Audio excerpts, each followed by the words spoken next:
Upset आहेस का रे आदित्य? माझं ना डोकं गेलंय. आदित्य स्वतःचाच राग येतोय मला. पण का? चित्रावरून अपसेट आहेस का? हो. काय बोलली ते ऐकलंस ना? अरे पण आदित्य, नशिबात असेल तर होईल म्हणे.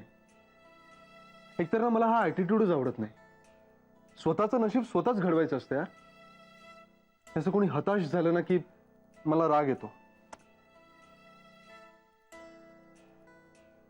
पण प्रत्येकाचा स्वभाव असतो ना रे. परिस्थितीला सामोरं जाण्याची, परिस्थितीला हाताळण्याची प्रत्येकाची पद्धत वेगळी असते ना आदित्य. तिला मे बी पुढचं काही झेपत नसेल. अरे पण मला तर झेपतंय ना. तिने माझ्यावर विश्वास टाकला होता.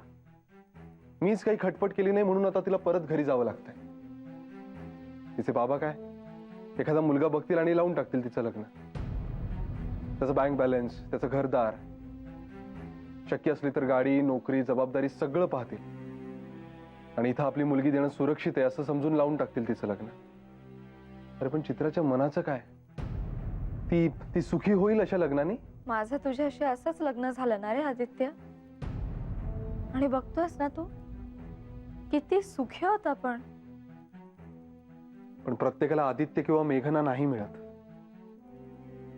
तिच्या आयुष्यात येणारा तो अनोळखी मुलगा कसा असेल नाही ना सांगू शकत.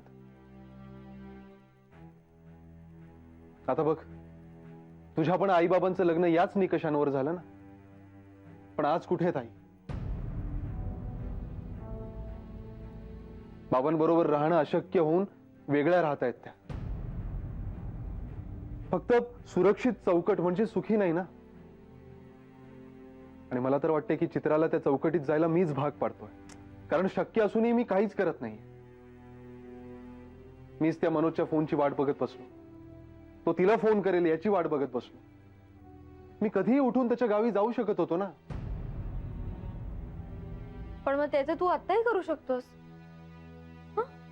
कसं काय? आणि घरच्यांना कारण काय सांगू कुठे चाललोय म्हणून? नाही, निदान ऑफिसच्या कामाने चाललोय असं जरी सांगितलं ना तरी गावाचं नाव सांगणार. आणि इतक्या आड गावात कसलं आलंय ऑफिसचं काम? म्हणजे सगळं रचून खोटं सांगावं लागेल.